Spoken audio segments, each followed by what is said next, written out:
Welcome everyone to 2022. I'm Aaron Datu, a wedding filmmaker, and there's no better way to kick off the new year than with a rig video. As you can tell, it's right here.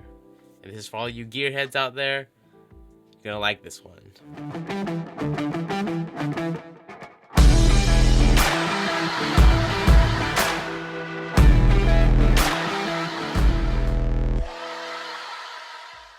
So I actually wanted to make this video in 2021 before it ended up being 2022, but some parts were on back order for what seemed the longest time with this whole shipping crisis and everything like that. But it all came in, so now I could show you the full rig.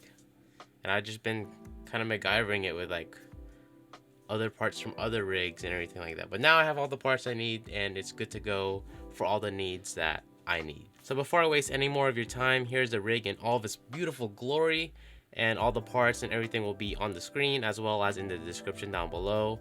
They are affiliate links, so I do get a kickback, just the Amazon ones. I'm not bougie enough to be a B&H affiliate. Maybe I have to, I don't know how to do that yet. We'll figure it out. But yes, they are affiliate links down below, so I do get a kickback if you want to support me, the channel, and for more videos like this, feel free to buy off the links. Appreciate you. Now if you're still watching, thank you. And now we'll dive a little bit more into like my needs and the breakdown and everything like that. All those good details and the reasoning why I chose the parts that I chose. And yeah, so it makes more sense. And it's not just parts that you're buying, and hopefully your footage will come out like banger footage like mine. I'm so humble. So for this rig build specifically, there are two things I wanted to really focus on, and I wanted the most in this rig, and it is compact and versatile. As much as I love my bigger rigs for weddings, it's not really that ideal, especially when you just have so much moving parts in a rig that if one thing gets loose or one screw comes off, it's downhill from there, and you're just gonna miss the shot, and we don't want that. I just wanted an overall compact, small-ish kind of form factor that wasn't too heavy, and just also doesn't look crazy and just like stacked on top like a big old triple-decker cheeseburger. I don't want that. I mean, I do want that. That does sound really good right now. I wanted something that could go from one part to another, so if I'm filming weddings, I could easily take off some parts and put that on. If I wanted to be more super compact, I could take the parts off. If I wanted to use the actual audio top handle that comes with the FX3, which I use for YouTube videos like this, then I could do that as well. I don't have to unscrew everything and screw it back on, and then it's just a mess. And I just want to be like super efficient and versatile and compact. So I guess that's three, but versatile and efficient are kind of the same thing, right? And also a gimbal, so if I wanted to really strip it down, I could easily do that, and it balances perfectly on a gimbal. And I use a Ronin RSC2, so I don't need a super big one. If I had a FX6, then I'd come up with a lot of issues just because that's a bigger camera. It does have internal NDs, but I'm honestly, I just got distracted right there. You just witnessed me getting distracted. Nothing new, right? Also, a disclaimer, just because I am a wedding filmmaker doesn't mean that if you're not a wedding filmmaker, you can't use this rig. Like, you could definitely use this rig for a whole bunch of other stuff. Now we could dive into the actual breakdown of the rig and all the parts and all the tools and gadgets and stuff that just really makes gearheads go crazy. We'll start from the brain and then kind of work our way out. The biggest difference from my Sony a7S III rig and this rig is the camera. But honestly, you could kind of keep the camera the same if you wanted, but it wouldn't really work out with this rig specifically just because of the rod system that I have used. But you could probably find a way around that. So I went with the Sony FX3. It's literally the same sensor and same color and everything like that from the a7S III, but it's a little bit smaller form factor. And the cool thing is it's super, like, you could have the audio handle if you wanted, and I like that feature, and that was a big selling point for me, which is why I picked it up. And then for memory, we have the Prograde V90 256GB SD cards. I didn't want to get the CF Express Type A just because they're really expensive. And then for the cage, we went with the half cage, which is from SmallRig. The cool part about it too is there's different parts, so if you wanted to keep the Nato rail on top of the actual body itself, where you actually mount the XLR handle, then you can.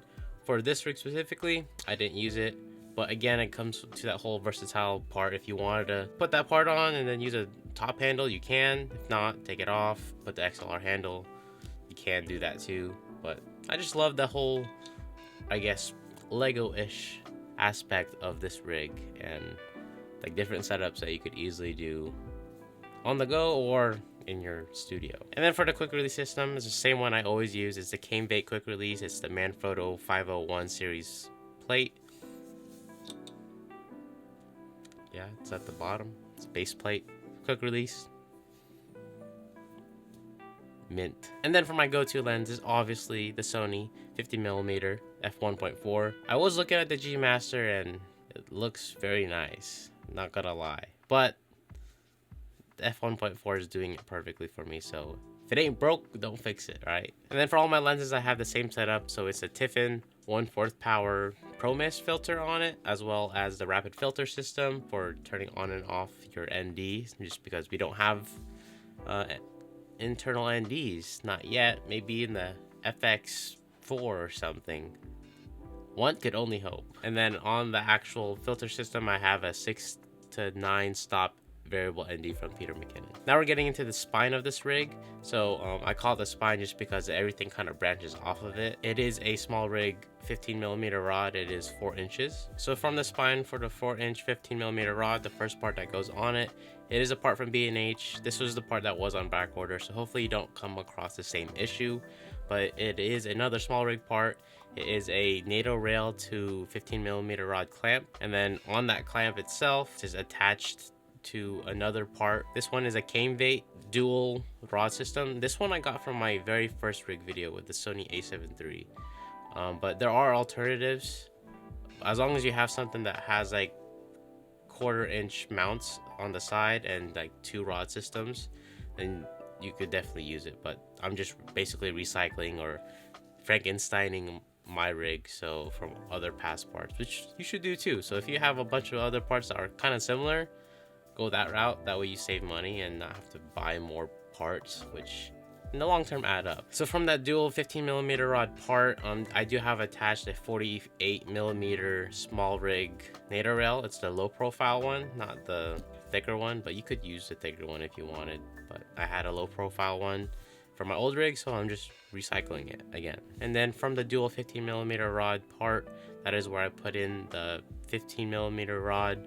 I'm gonna be saying that a lot, but that is where I put in the 15mm rod. They're 1.5 inches onto those mounting points, and then again from the front one, that is where I attach the microphone, and then from the back one, that's where I attach the monitor. So this part is probably the most expensive part. It's obscenely expensive for how small this part is, but I could not find anything better.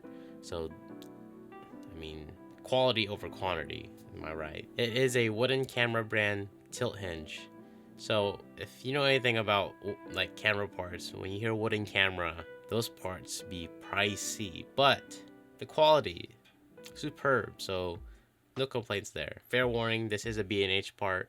This was also another thing on back order, so hopefully you could make this rig, but again, you might be able to find alternatives. I just personally like this part just because it makes it so easy, especially with the SmallHD like grab arm.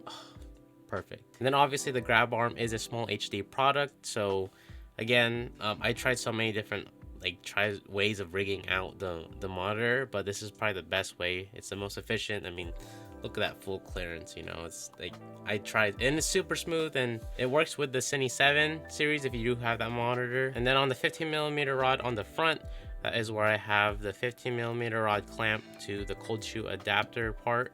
It is also from SmallRig. And then again, my microphone is the same thing I've been using for my past rig. It is the Rode Videomic NTG, and then it has a Movo Deadcat with windscreen on it. I was gonna say wood screen, but that doesn't make sense. It's still a great microphone. It saved me so many times in terms of getting like ambient audio or getting like important audio that probably should have mic'd someone up, but we either didn't have time or it just happened spontaneously. So I'm always going to be a huge advocate of using higher quality audio rather than just the scratch audio. It does make the rig a lot bigger, and like if you do have to downsize your rig, you could easily take that off and not use it. So now that we got that main part from the spine, we're going back to the spine again. I'm referring to the spine, but it is the 4-inch rod from SmallRig. But the next part that goes attached onto it, this is another Frankenstein part. This actually came from the big old A7 III rig. So if you already have that part, or if you have this part, then by all means reuse that. But there is an alternative. So this one, it comes from like another dual Nato rail system, or dual 15mm rod system, like a swivel clamp, a 360 swivel clamp. So I just reused it just because it works perfectly, and it has 1/4-inch mounts like onto the actual holder. But an alternative to it is to just buy another 15mm rod to Nato clamp, and then clamping basically the same Nato rail that I have, or maybe a longer one, just to give you a little bit more clearance, just because if you want to, however you want to attach your side handle. And then on that actual 360 swivel clamp, I have a SmallRig Nato rail. It's a low profile 90mm Nato rail, and then on there I have the NiceyRig Top Handle. The cool thing about this top handle, it has little grips in it, and I could actually show you that, but it has these nice grips. I like it. I mean, I like having a side handle. Some people don't. And then for HDMI cables, I am using the same one from last one. It is the flat HDMI, flat or slim HDMI. You can use like whatever HDMI you like, but I figured this one works. I don't need to buy another one. I'll just get an adapter. I have I think it's a 270-degree adapter, HDMI adapter. It's just a right angle adapter, a right angle down instead of up or out or to the side. It's a perfect length. I have full clearance to go from a top view or down view. So if I'm shooting up above, I could turn it down, and if I'm down below, I could shoot it up. And then the monitor. So I personally have been shooting with a 7-inch monitor. I was using 5-inch monitors. I like the 5-inch ones, but the 7-inch one, once you see how like nice and clear and big your like the image quality looks, like going back down to just using the LCD or even the 5-inch one it's not the same. Especially this kind of monitor. This is a SmallHD monitor, and if you know anything about SmallHD, they have like some of the highest quality monitors. I was using the Shinobi. The biggest thing I didn't like about the Shinobi was the fact that it takes forever to start up. I don't know, maybe I just have a defective monitor, but it takes like 5 seconds. And then if I want to anticipate like a shot, especially for weddings, I'd be waiting on the monitor to turn on, and like, no, I need something that turns on quick. The biggest con, and I guess we'll just do like a little mini review. The biggest con is the battery life. So since it is a bigger monitor, it uses up the battery life very like quickly. So even these big like 8700 milliamp hour NPF batteries, you're gonna need a lot more. So that's the biggest downfall. But I always carry a little side satchel or fanny pack with batteries, so that's not really that big of a deal for me. But if you wanted something more like no battery changes at all, then maybe like attaching a V-mount to this would work. And then it goes against the whole compact. And the biggest difference, and I don't believe I did this for my last rig video with the Sony A7 III, I was kind of experimenting with it in between rigs and cameras, and I really liked having a side handle or a side sling. Basically, it's just the same camera sling that you'd use. I just have it for this rig itself, and it's just so nice not having to carry it at all times or put it down, and hopefully no one steps it over. But having the Peak Design slide attached like over my body to like help like mitigate the weight sometimes, or just like if I want to relax, I could easily do that. That is something new that I added, and I really love it. And you could also use it as just another point of contact to easily stabilize your footage whenever you have to go like super handheld and there's no tripod near you, or you forgot to pack your tripod. That never happened to me. I never forget to pack a tripod. Always prepared. So that's it. So that's the rig video. Again, I will show you different like configurations and setups. One with the audio top handle, one with the Nato rail with the top handle from the side, stuff like that. Like, it's super versatile and compact enough to get the job done and still give you a monitor, which are the biggest things for me. So for my needs, again, I wanted something that has a monitor or an ability to like have a monitor mounted onto it, good audio, and then compact and not super obtrusive and all up in your face with a triple decker cheeseburger of a camera. First video of 2022, rig video. No better way to start it off. If you like the video, like it, share it if you're into that, consider subscribing if you're not already, and hit that bell notification to stay up to date when I post new videos. As always, follow me on all those social medias at AaronTattooFilms, and I'll see you on the next one. Peace. I can't believe I remembered that. It's been a while. It's only been like 20 days, but still, without having to say it, it's like ingrained in me. I'm good at this. I'm not. Alright, we'll see you guys. Aha! Thumbnail! Okay, here it is. Ooh. A little dusty. What am I doing, dude? Oh.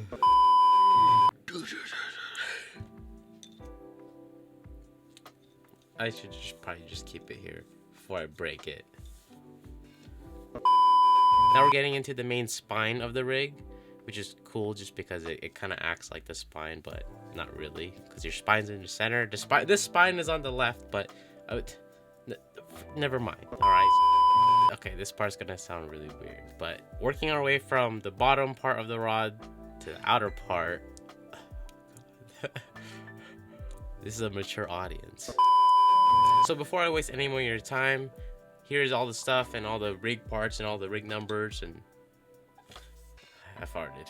When you think camera rig, you think big V-mount battery, matte box, huge shotgun mic, a big old 11-inch monitor. Nah. Compact and versatile. I don't know if that's gonna make the cut, honestly. I think that was good. The delivery was all right. You know, maybe I reshoot that part.